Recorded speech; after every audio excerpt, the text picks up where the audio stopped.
morning. This is Mary coming to you from Charlotte So Natural. Today we are going to talk a little bit about a new group of fabric. It's not new out, but it's new in the shop. And it is called Blush and Blue by Kim Diehl. And I want to take just a moment and tell you a little bit about me. And I teach most of the classes here at Charlotte's. And my goal is to find easier, faster, better ways that might improve your accuracy and your final product that you are happy with. So I oftentimes look at a pattern and think, I could do this differently, I could do it faster, I can do something that would be more accurate in for you to receive the product and final project that you want. So what I do is give you suggestions of ideas that you might think about, you might try, and come up with a little bit different way of looking at things when you do it. So the first thing I'm going to show you is that this is the little quilt. It is called Patchwork Lap Quilt. And I fell in love with the colors. This is actually a picture of this is as far as I am with lots of pieces that I'm going to talk about as I go along. But this is actually one of the blocks. It's going to end up being a 12-inch block when you add all these little pieces. And if you've done Kim Diehl, you know how she likes little pieces, and so do I. So the idea of little pieces is that the smaller the piece, the more seams it is, the more area that takes up when you're stitching your seam allowances, and if you're not accurate in the cutting, the stitching, and the pressing, or whichever order you do it in, you're going to have issues and things aren't going to fit together. So that's what I like to show, different opportunities and ideas of things for you to do. And I don't do the same thing all the time anyway. It depends upon how much I need of what and what I'm going to use it and how many different varieties of fabrics that you need to use. In the Kim Diehl projects, she is very, very scrappy, and so sometimes the methods are a little difficult because you don't get that scrappiness. But in this project, you do so many of the same thing, and you do get that scrappy look by even the ways that I'm going to show you to do. So the first, I'm going to just go ahead and follow the pattern a little bit so it gives me a little bit of direction and show you different things that I have adapted to make the same size, the same type of a unit that Kim is needing and Kim is wanting you to do. So the first thing that we are going to make, and we'll just go ahead and look at the center of the block, and her first is to make the Shoofly Block, which is your center. And I look at that right away and I think you can either use templates, and if you've taken classes from me, you know about the templates. I am a Marty Michelle template user, and everything I can possibly do, I will convert to templates. And I have done that several areas here. So it automatically does that, measurements for you. And in doing that, I went ahead, and that is actually template set A. And this block is a little bit crazy because actually it ends up being a 4-inch block, and then you would think that you would automatically use template set B, but you don't, because if you notice, each unit is not exactly the same. So in this block, it ends up being a 4.5-inch block before finished 4, and which is what these outside blocks are.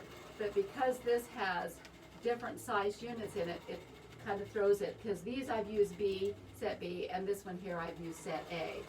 So as far as using the set A, you can rapidly cut. I have stacks and stacks that I cut, strips, and cut my units for that. But I also want to show you another thing that you can do, and it's actually I'm not even going to tell you the rule, but I went ahead and cut a 2.5-inch square of a light and a dark. And then I would sew on either side of the center line that I have marked there. And then I cut that in half, because you're going to go ahead and cut it on your drawn line. And then I finger press it open. And I don't know if you have used the block locks, but we use it a lot in our Kim Diehl projects. for our clubs because it has a little groove, and let's see, we'll put it, maybe see it there, I don't know.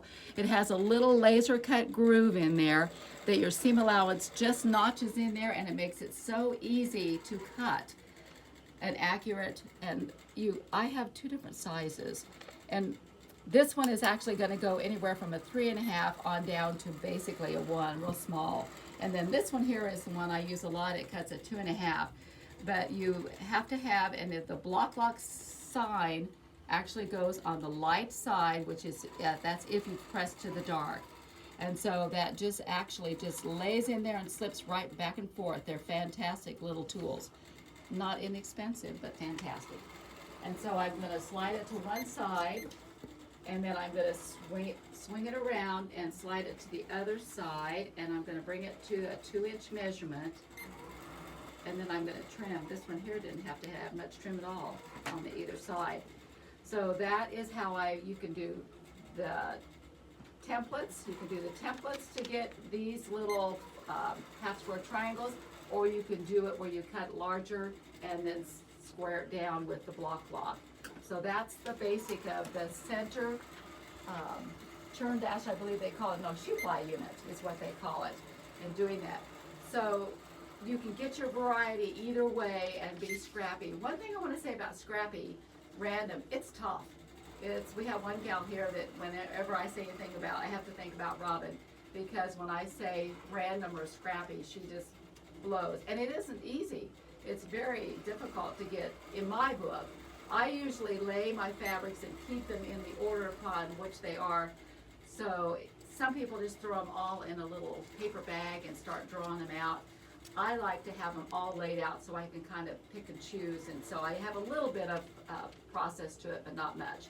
So the Shoofly Block, you're going to have your 4 half square triangle units that are actually finished 1.5, and then you're going to create and you can chain piece these through really rapidly, and you're going to create 1.5 by 2 and a 1.5 square and sew it together, and it's going to finish looking like, what do I have down there? Looking like this when you get it all sewed together on that. So the next unit that she has you create is actually called the hourglass unit, which is what goes all the way around the block. There's 4 of those, and those are also scrappy. And this I went to template set B11. I don't know if I said it's A6 that I used for the half square triangles in the Shoofly unit, but in the butterfly blocks you are going to use a B11. I thought was laying right here, but I don't see it. Anyway, B11s, I have a bunch of them laying somewhere. It might be laying on my sewing table. Okay, well, we'll just proceed without a B11. Darn it. Well, rubber 10. I see B11. B11. There. Oh, well, that's the way my life goes. Anyway, so you cut your strip of fabric the width of your template. Now, the Marty Michelle way is you lay your fabric, this has already been cut, but you lay your template on your fabric, and then you bring your ruler up next to the template, and you slide it back and forth, and then you cut the width of your strip. I know that this is a pretty close to a 2.5 inch. So I just cut a 2.5 inch strip, and I have 4 layers here. I like to work with 4 layers because most everything you do in a block is in 4s. 4s, 8s, 12s, whatever. So I like to do about 4 layers of fabric, and I'm a lengthwise grain guru, so this is cut the parallel to the selvage, which is your most stable grain of fabric.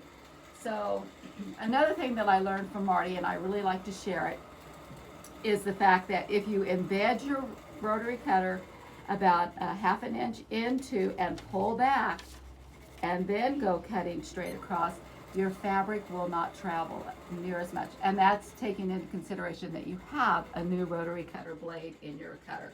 And then you'll just turn your little board. I like to do a little mini board so I don't have to cut back-handed, but I do. And then I'll go ahead and swing it around the other way, keep my template in line, and then just snip off the points. And I remember when I first started teaching Marnie's Michelle classes, the students were not very happy because they did not want to have to, like, it was almost like individually cutting templates. But once you get onto it and start cutting multi-layers, so I cut 4 right off the bat here. And this is not a good project, but on some projects, if you were making multitude of the same light fabric and dark fabric together, you would lay your fabrics right sides together and start cutting in multi, and then they're ready just to pick up and feed through the sewing machine. So it is really a very, very fast. And then you also have the engineered corners.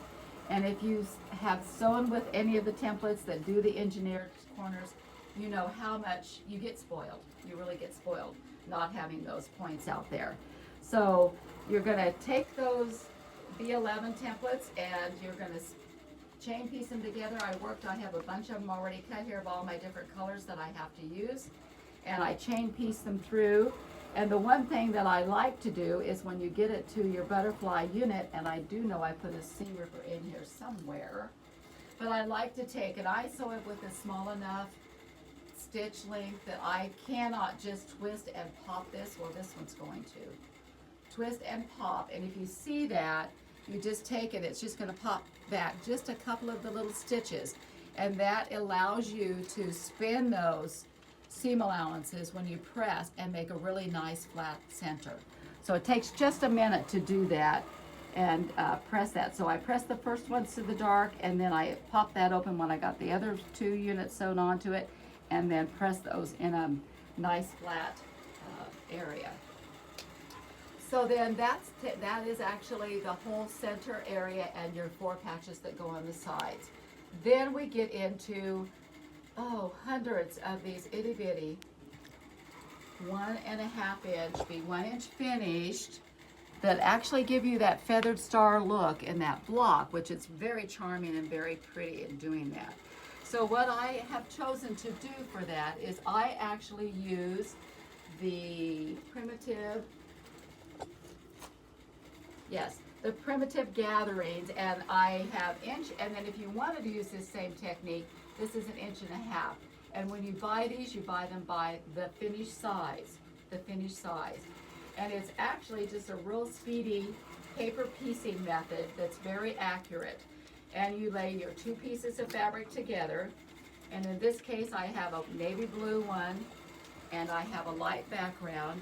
Lay them right sides together, and the light goes towards your paper,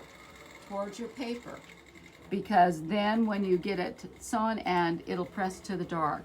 So this is automatically marked. You follow your lines, the dotted lines is what you follow, both places, and then you're gonna cut on the dark lines. So I love these little rulers. This one here, Charlotte has the same type of a ruler. It's a 2.5. I think it's a 2.5. Maybe it's a 2.5. It's a 2.5, or any other small ruler that you have in order to do this.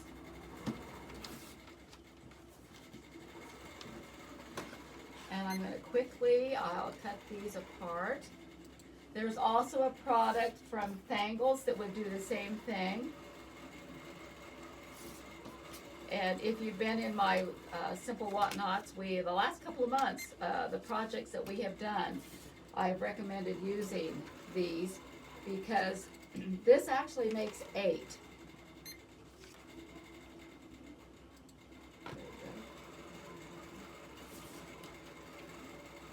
And you just cut it. And then you press it, or you can either press or finger press. Press it, and then when you pop off the paper, if you just hold it in the center, I tried to get my husband to do this all for me. He wasn't a very good popper. You pop, it just pops off, just pops off. It's very fast. And you can shorten your stitch a little bit if you want to perforate the paper just a little bit more. But I use the default setting on my Bernina and it's just fine. So just pop it off. So that makes a whole lot of half square triangles in a hurry. And then you can go ahead, and they're very accurate. You don't have to resize them, you don't have to do anything. So you get a whole lot. And we actually have 4 different light backgrounds, and I think there's 7 or 8. I think there's 7 navy prints.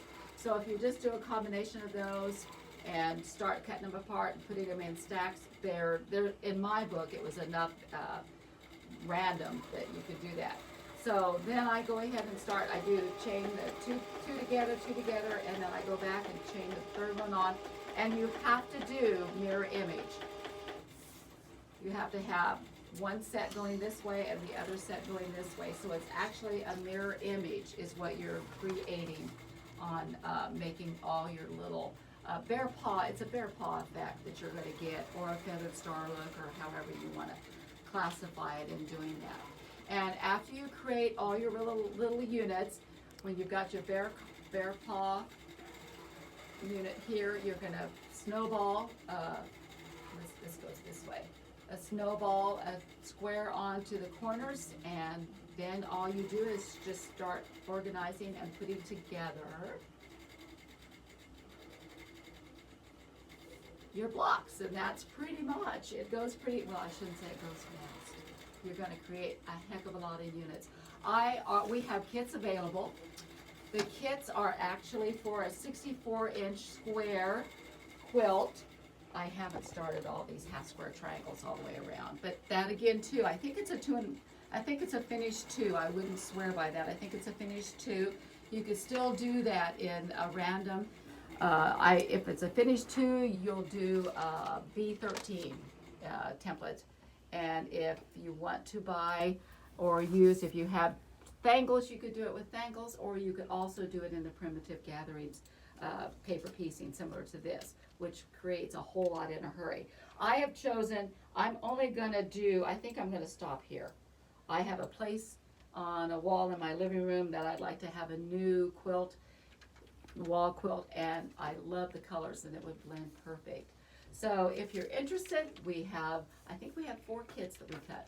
And all you have to do is give the shop a call at 316-284-2547. And I also believe that they are on our website, and you can take a look at them there and order them on our web, and we'll get them mailed out as soon as we can.